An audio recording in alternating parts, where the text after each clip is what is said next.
Welcome to Baxy's Musical Podcast. If you like what you hear today, share it, rate it, review it, pass it along to everyone you know. Also, be sure to follow the show on Instagram, TikTok, and Facebook for regular updates on upcoming episodes. Today, we're brought to you by Metro Chrysler, Dodge, Jeep, and Ram at Chicopee. Visit Metro's state-of-the-art dealership next to BJ's and Big Y on Memorial Drive, or visit metrojeep.com and drive home in your new Chrysler, Dodge, Jeep, Ram today. So, now that that's over with, let's get into today's episode with Dean Denning from Toad the Wet Sprocket on Baxy's Musical Podcast. What is it? What is it? It's Baxy's Musical Podcast. Resistance is useless!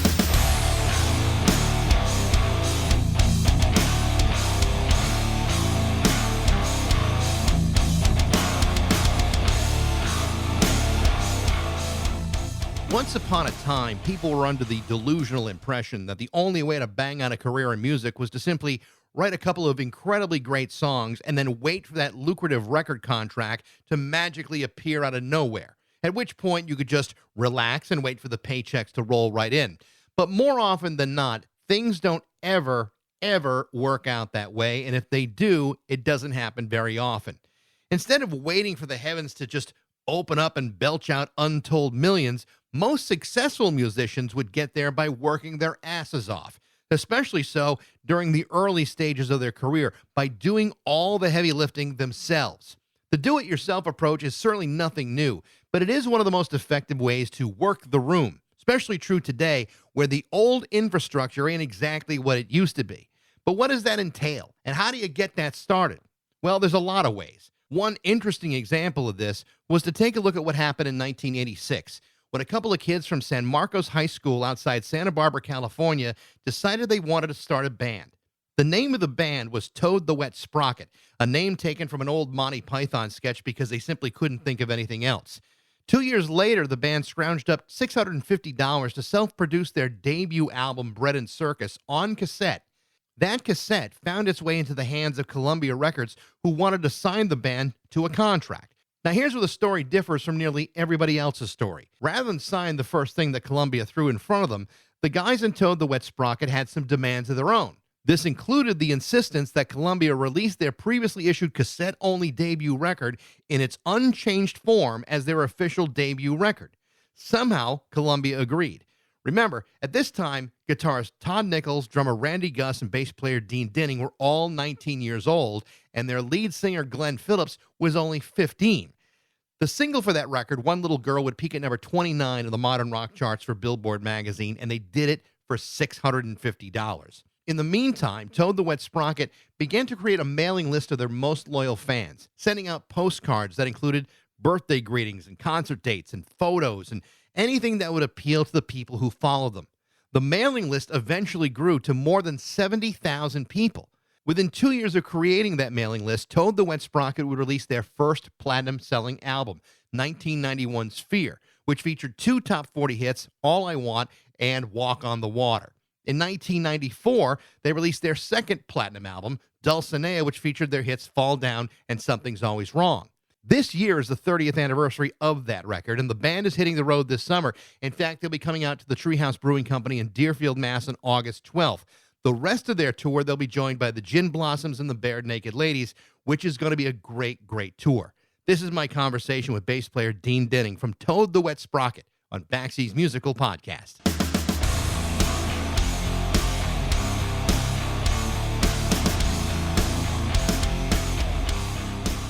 I got to tell you, though, I was so bummed because I was going to pull out my copy of the Monty Python Contractual Obligation album, so we could talk about things like, Rock Notes and Sit on My Face and I Like Traffic Lights, and I couldn't find it. I couldn't figure out where I had left it.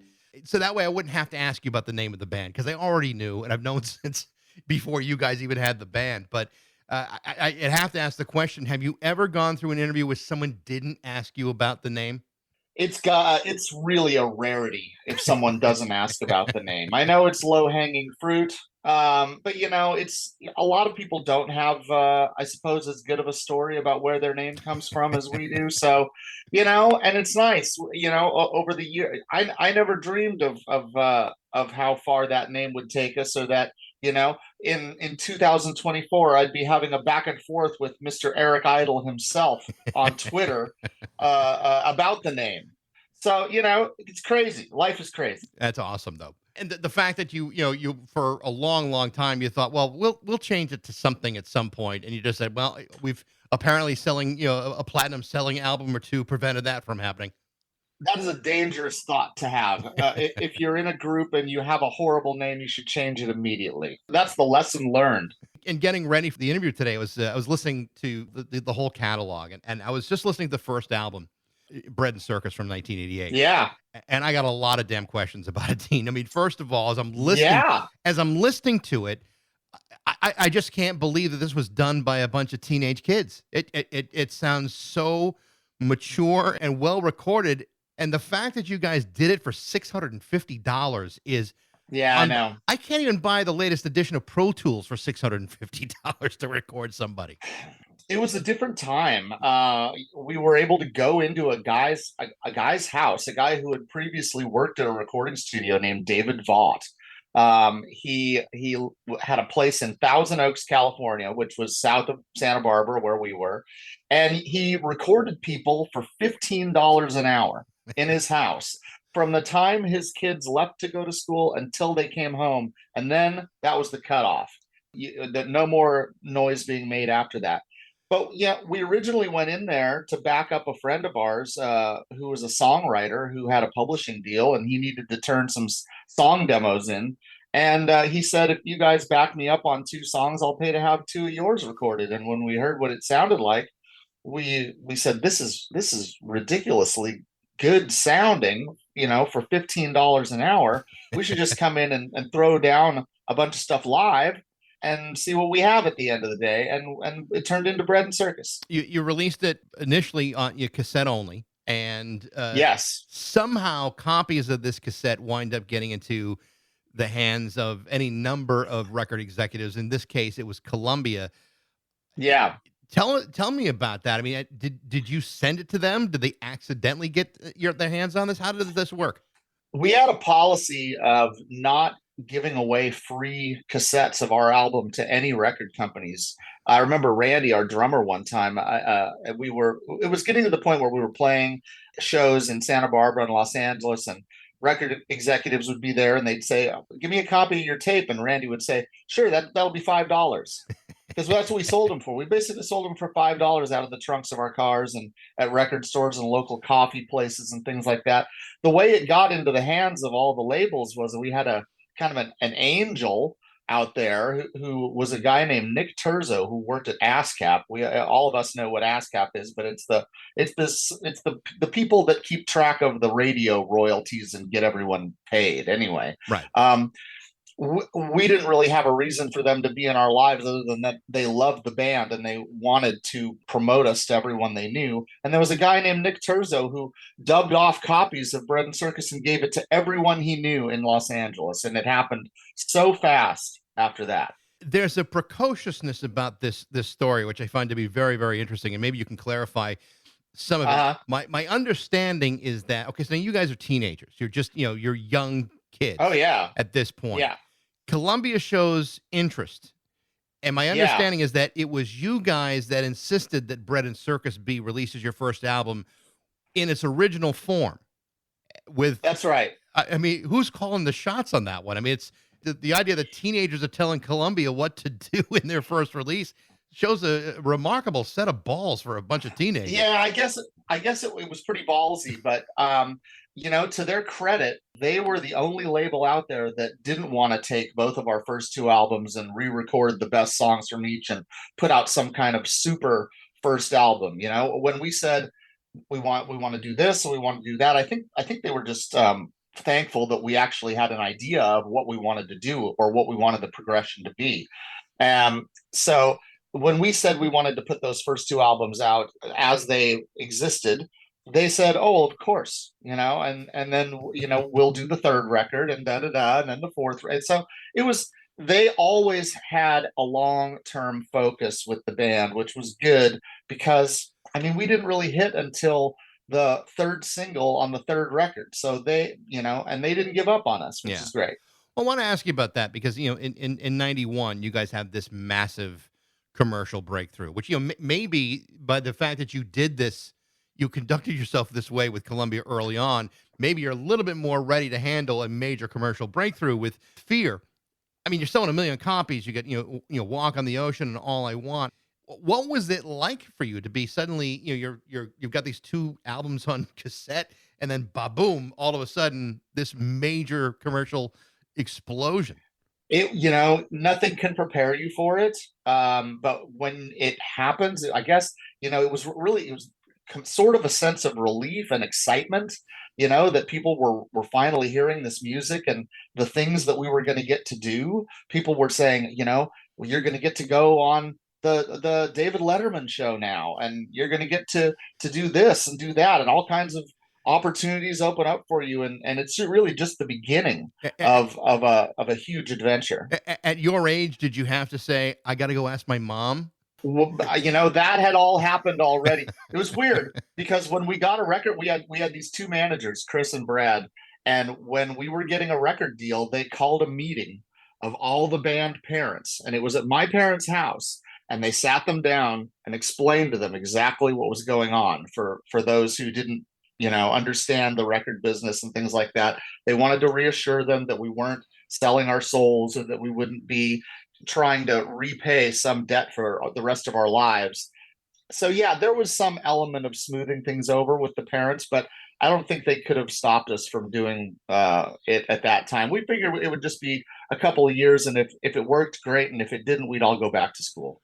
Well, I would imagine that when you finally sell your second straight platinum album and Dulcinea, which it celebrates its 30th anniversary this year. At that, I mean, you don't sell a million copies of anything twice without it really connecting to people.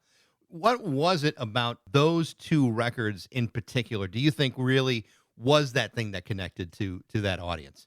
I think it was a combination of a lot of things. I think we were doing our best work at that time. We had figured out how to make records, and we had figured out how to play better as a band.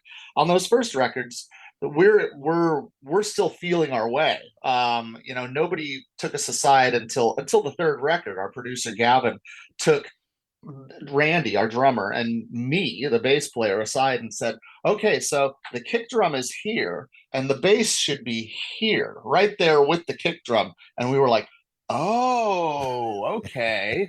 So it's like, it took us a while to figure things out. And when we did, we also had been playing live. We had this mailing list that our manager had gotten Columbia to pay for, an old-fashioned snail mail list where we would send people postcards with the dates of where we were playing nearby, because we never thought we were going to get played on the radio. So we thought we were going to have to connect with people in a grassroots way and really build a fan base of people who love this music. And when we did finally get on the radio, we didn't leave that behind. They were all out there, first in line to buy the tickets every night, which honestly, it made us look pretty good.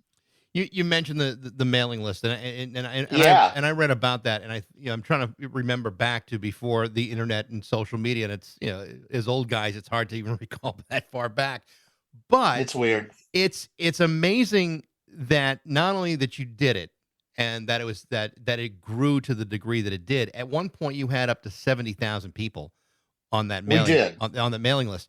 By today's standards, that DIY approach, I mean, at this point in music, everyone has to do a certain level of DIY, if it's not all DIY.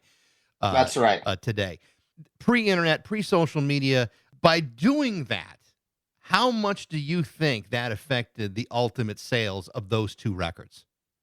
I think it was huge because these people were, telling all their friends about the band, bringing their friends to see the band. I guess that's what they call buzz nowadays. Well, people pay for buzz. You get influencers to talk, whatever. But this was, we were connected with people, and they were all telling their friends, and we would show up in their town and play acoustically in a record store, and all of these people would show up. And I think it had a huge amount to do with it. And when people ask me what they should do to get their music heard, I tell them this story, what I just told you, and I say I only really know one way to do it, and that's the way that worked for us. It's just you've got to connect with people.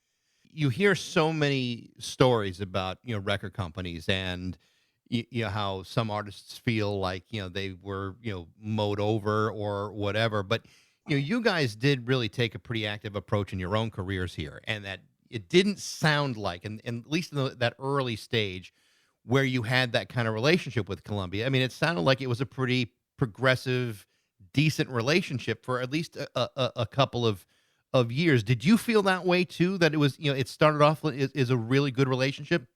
It was a great relationship. You know, they weren't the obvious choice for us to go with. They were the biggest record company in the world. They had artists like Bruce Springsteen and Bob Dylan, and it was, how are we going to make any noise amongst the home of these great artists? But they were early to see the direction that things were going to go in the 90s, and they had literally just formed an alternative music department. They hadn't signed any artists yet. So it's hard to believe, but they kind of needed us and we needed them. And so we just went to work together to make it happen. We were one of the first signings, one of the first three signings after they started this alternative department, and they had gathered a bunch of people who had been in college radio and things like that, and they gave us, I guess, the clout to get played on college radio and some of these things, and I mean, it took a while. It was not overnight, but when it finally happened, it was a big deal for them and for us, because it broke through, and they really needed something to break through. One of the things that also had to be a pretty good benefit to you guys early on is also the fact that you were on tour with Debbie Harry, and then later the B-52s at a really good time, especially for the B-52s when they were hitting their commercial peak. I mean, you couldn't have asked for better timing for you guys to be on that tour. It was great because they were at a point where Love Shack had just been released as a single and it was blowing up. And they didn't need an opening act that would sell tickets. They were going to sell out those shows on their own. So they could bring whoever they wanted. And, we had heard good things about them. We had heard that they played our album on their tour bus and they liked it. They're from Georgia. There's a lot of great music from Georgia.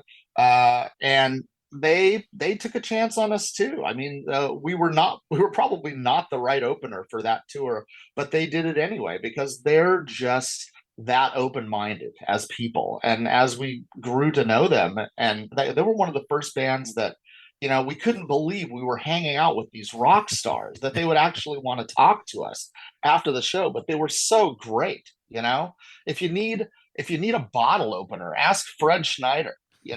He's usually got one. Well, I've heard that quite a lot from other people that spend a good deal of time with them. That they're just basically very, very nice people and very warm. And so anytime they had someone on tour or toured with somebody, everyone just raved about how much fun and how pleasant these people were. Which for a young band that's kind of doing this for the first time, what a great experience and great exposure that is for you. Yeah, and I think that it made us understand that we needed to treat our openers well, and really present a good, like, that warm kind front out there, and take out people who you want to give a chance to, and maybe it's a little weird, but maybe it's cool, just to take chances with people. By 1997, you guys released your next album, Coil. And it did have hits. It didn't sell like the previous two records did, but I have read in places that one of the problems with it is that maybe Columbia didn't promote it the way that maybe it should, or maybe they had moved on to something else, or whatever that may have been. Ultimately, it didn't sell the same way. What was the story with that record? Because it was certainly not like it was a terrible record. No, but I still think that there had been a lot of bands that had come out since our third and fourth records. So we're talking 1997 here. people, alternative music was starting to move into its next phase. Whereas there weren't a lot of young bands that sounded like we did in 1991, there were a lot of them by 1997 because of what was going on. And so we, thought we needed to do some things differently. There was this guy who was the hot mixer. His name was Tom Lord Alge. He had mixed Live and Crash Test Dummies and all these great sounding records. And so we found a way to have him mix the record, and we went once again produced it with our producer Gavin, who had done Dulcinea and Fear. But I think that it just didn't come together in the right way, and the timing was off. The record company fell back on the old thing of, well, we don't hear a single, and at one point we revamped the record and recorded 3 more songs, and if they aren't buying it, they weren't gonna invest in it. Yeah. Well, I mean, you also mentioned about timing, and if you look at 1997, 98, 99, all of a sudden the infrastructure of music starts to change pretty rapidly, and True. record companies start to question. Well, is streaming a real thing? Is that a fad? Is it hurting us? What are Yeah. we doing? I mean, you're kind of falling into that block of time where they're trying to figure out what they want to do when they It's grow true. up. Do you feel like that may have had an influence on whether or not they were able to promote you as well, as they just didn't have the resources to compete? I just think everything suddenly was up in the air, and you have your time when you're hot, when you should really do the work and work hard, but it doesn't last forever, and you really have to take advantage of those opportunities when they happen, because you can't necessarily do it on your own timetable and expect for 1997 to come around and everything will be the same, because it won't. If there You can count on that. For a good 10 years or so, you guys had broken up, kind of, gone your own separate ways, taken time away from each other, and reunited a handful of times as well. But by 2009, 2010, you guys were getting together on a more permanent basis. And a few years later, you begin, recording again. First of all, what led to the breakup, or to the separation, and what was different in 2009 when you guys decided to try it all over again? A lot of things contributed to the breakup, but I think we didn't need to break up. We just needed a break. We needed a break, and we needed to figure out a new plan. I think that we let the disappointing sales of the Coil record get to us, and we started second guessing ourselves a lot more than we had in the past. We had been on the road. We were all exhausted. We were ready to try new things. And with all those things, I don't know whether any of us thought that it was permanent at the time. We had an amicable breakup, and we were able to get back together, and we've been back together for longer than we were apart by now. Yeah. We did one tour in 2003 that some folks put together, and that was okay, but it was clear that we weren't ready to really be a band again. Everybody was still, off doing their own things. Later on, from a business side of things, we were able to get ownership of our song catalog back. So, well, getting that part of our business in order is one of the things that caused us to say, "Hey, now we own everything in this that we've done. What should we do with it?" And so it really seemed silly to let all those songs just lie there and not do anything. We had to, when you've got a catalog like that, you have to do something with it. And when you get the opportunity to get it back in your possession, I mean, that's True. Yeah. I mean, how many artists would love to have been in that position? It just, it doesn't happen very often. And that was left over from when we were first getting signed in 1989, and we could ask for something like that from a publisher, and we got what they call a reversion of our ownership after a certain number of years. And even when we got it back, they didn't want to give it back. We had to hire a lawyer and go in there and take it. It wasn't just going to come back through the mail. But see but then that brings me to my earlier point is, again, there's a precociousness about how you guys started this thing off. You hear a lot of situations where a young artist gets signed to a contract that is totally one-sided, and they feel as if they don't sign it, then they're never going to get their careers going, that they have to sign this. And what winds up happening is that they are constantly in debt and constantly trying to chase the bottom line for the rest of their career. The fact that you guys were able to have a contract where you were more in the driver's seat than people who were twice your age, Yeah. it's pretty remarkable that you guys were able to get that kind of situation for yourselves. That's incredible. We had these great managers, and one of them was a guy named Brad Knack. He had been an artist who had been signed to Warner Brothers, and he had made all the mistakes already. And in his working with us, he said, you need to tell them what to do, not the other way around.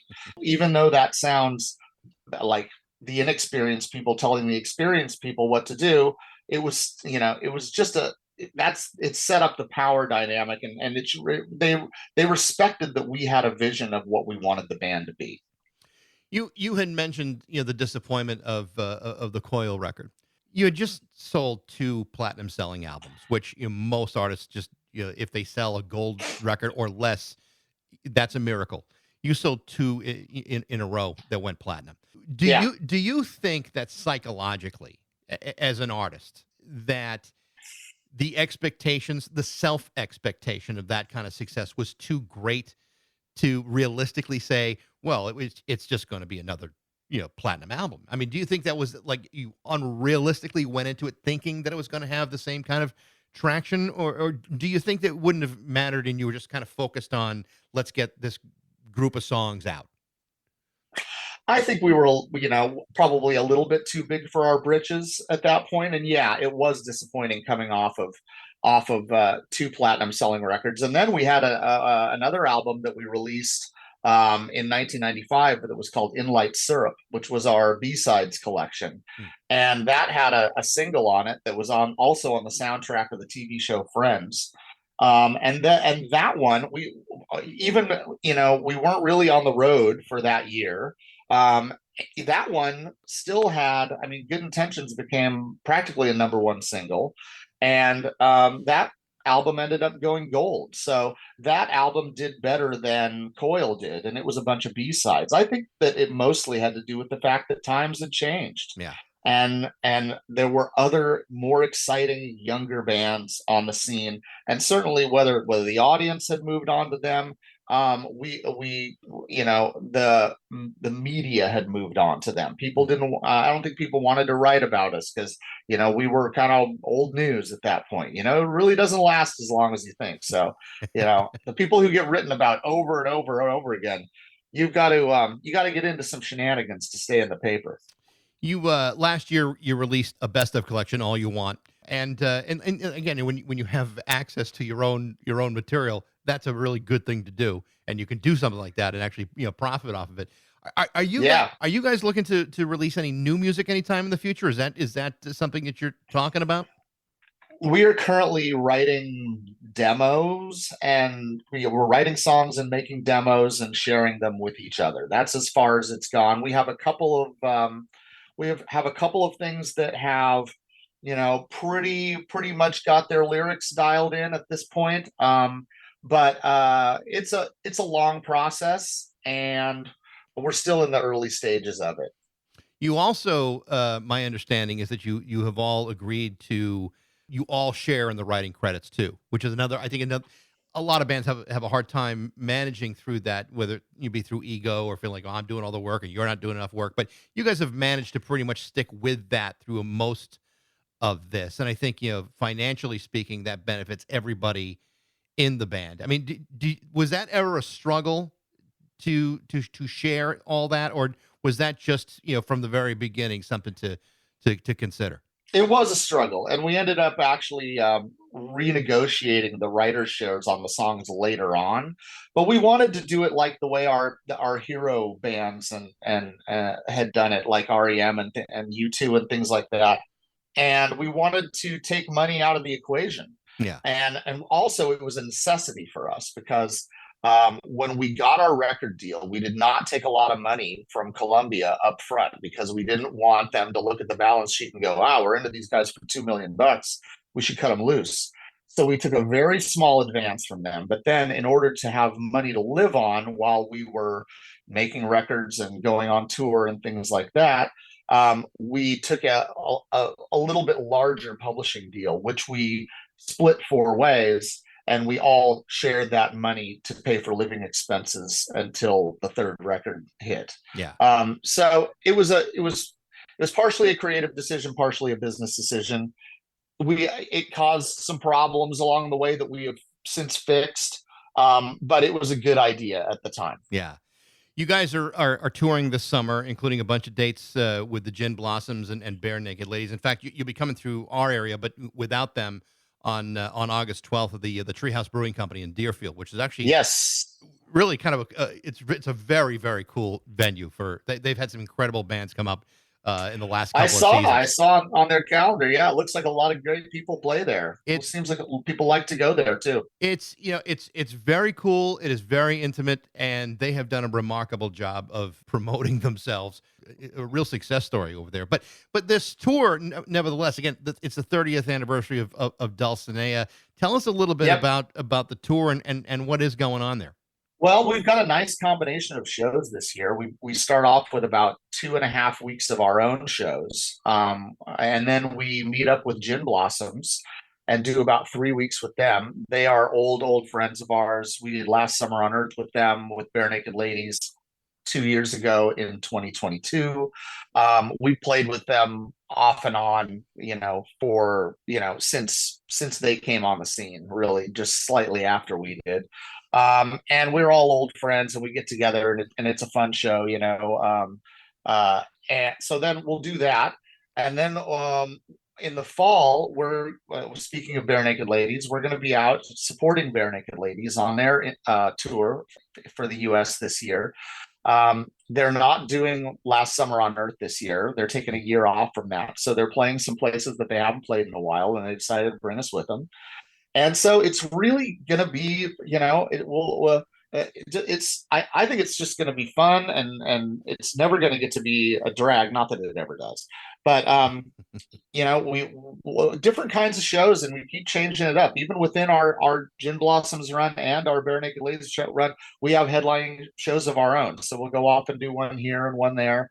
And, looking at the set, we're adding in about, 7 or 8 songs that we didn't do last year, and changing things up, and just working on putting together a great show for people. Dean, it's a real pleasure to talk to you. Like I said, I find the story of this band to be really interesting, because you don't hear these kinds of stories from a successful band very often. I give you guys lots of credit for it. Well, thank you so much. It's been a pleasure. Thank you, Dean. Dean Dinning and Toad the Wet Sprocket are going to be at the Treehouse Brewery in Deerfield, Massachusetts on August 12th. Thanks for listening. I hope you liked it. If you did, feel free to subscribe, follow, share, review, tell everyone you know. Be sure to check out Instagram, TikTok, and Facebook for regular updates. You can also email me at bax@rock102.com. I'd love to know what you think. Thanks to Metro Chrysler, Dodge, Jeep, and Ram at Chicopee for their help, and thank you for listening to Baxi's Musical Podcast.